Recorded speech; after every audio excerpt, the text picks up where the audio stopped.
My boyfriend was furious when I canceled our cute anniversary plans to support my guide best friend when he needed me. My boyfriend, 21 meters, and I, 20 feet, had fancy dinner plans and tickets to the movies to celebrate our 1-year anniversary. Super cute, right? We were both super excited about it and had planned it a while ago. However, about an hour before our reservation, I got a message from my close friend. He had texted me saying he was having a family emergency and he really needed some support and someone to talk to immediately. So he asked me to come over right now. I've been friends with this person for years and I've always been there to support him and cheer him up as he has a lot of family issues and trouble at home. So I called my boyfriend who was driving back from work to tell him we'd have to cancel, because I had to go be there to support my friend.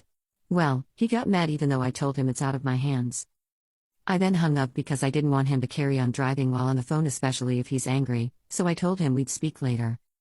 Cut to me coming home a few hours later and he was pissed, like really pissed. We then got into an argument and he said that I prioritized another guy over him and that my friend is a grown man who could have waited until the next morning to have me come over.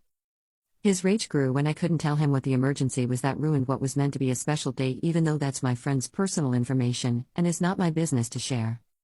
I felt that was very insensitive of him to not understand why I had to go and be there for a good friend of mine, and yeah, we lost a bit of money for tickets, but we can just reschedule. But I can see why he's frustrated as it's our first anniversary and we had planned this for months. I also got angry at him for being insensitive, which only heated the argument and made it worse. It's been a few days since the fight and he's still being frosty to me, waiting for me to apologize, and now I'm thinking about it, I'm not sure if I handled it right. What should I do now? Has anyone experienced anything similar? Relevant comments. Was this something that could have waited another day? No, my friend had a big argument with his dad, and without going into lots of detail, my friend struggles with alcohol problems, so I went over to help smooth things over and give him someone to talk to and distract him as he was very upset. When my friend asks for emergency support, I don't ask questions, I just go. How could I have enjoyed my night knowing he was struggling? Update. It took me a while, but I realized I was in the wrong and I didn't prioritize correctly. I came off pretty defensive at first, but after thinking about what people said, I shouldn't have been. I apologized to my boyfriend and told him nothing like this would ever happen again. He's still pretty mad, but after a serious conversation about setting boundaries between me and this friend, he's willing to move past it. He did say if it happens again or I cross any boundaries with his friend, then he's gone, and won't be coming back, so it obviously did affect him more than I thought. I'm willing to respect this and try to consider his feelings more while still being there for my friend. We have rebooked our tickets and dinner for next weekend, and hopefully it can still be special. What I will say is the emergency message I got from my friend at the time didn't have much detail, so I didn't know how serious it was.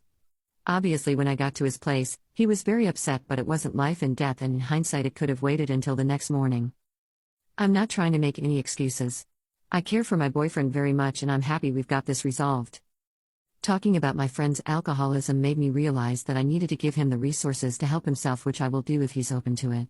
I've never had someone I care about deal with alcohol issues and was a bit naive to think I could help him without professionals. I spoke to my friend on the phone this morning, even though he was very defensive, he agreed to meet with me to talk about the next steps for him in getting help. His dad is threatening to kick him out of the house, so I think that was a bit of a wake-up call for him. Also, I don't believe my friend had any malicious intent when he asked for my help and won't be cutting him off like some of you suggested. I think healthy boundaries to prevent any misunderstandings will do. Anyway, we're moving on from this now.